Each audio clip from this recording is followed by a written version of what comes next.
সাংবাদিক মুন্নি সাহার ব্যাংক হিসাবে বেতনের বাইরে জমা হয়েছে ১৩৪ কোটি টাকা। এর মধ্যে তিনি বিভিন্ন সময় ১২০ কোটি টাকা তুলেছেন। এখন স্থগিত করা তার ব্যাংক হিসাবে বিরাজমান আছে মাত্র ১৪ কোটি টাকা। কোথা থেকে এলো এত টাকা?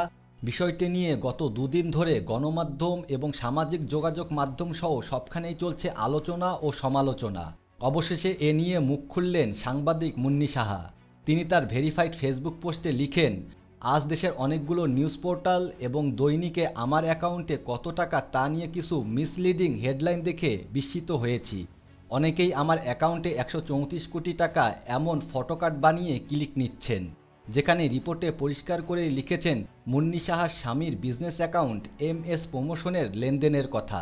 লেনদেন শব্দটা আমাদের বন্ধুরা নিশ্চয়ই বুঝেন। কবির হোসেন তাপস একজন ব্যবসায়ী। ২০০২ সাল থেকে তার বিজ্ঞাপনী সংস্থা। ব্যবসায়িক অ্যাকাউন্ট খুলতে গিয়ে শুধু নমিনি হিসাবে আমার নাম দিয়েছেন। তার কোনো প্রতিষ্ঠানের সাথে আমার কোনো পার্টনারশিপ নেই। আমি তার কোনো গ্যারান্টারও নই। ২০০৭ সাল থেকে তিনি প্রমোশন নামে আর একটি কোম্পানি খোলেন। আবারও বলছি, ব্যবসায়িক অ্যাকাউন্ট খুলতে গিয়ে শুধু নমিনি হিসাবে আমার নাম দিয়েছেন। তার কোনো প্রতিষ্ঠানের সাথে আমার কোনো পার্টনারশিপ নেই। আসলে তিনি ওয়ান ব্যাংকের সাথে যে টোটাল লেনদেন করেন সেটি ১৩৪ কোটি, যা টোটাল লেনদেনের পরিমাণ। এই টাকা কখনোই জমা ছিল না।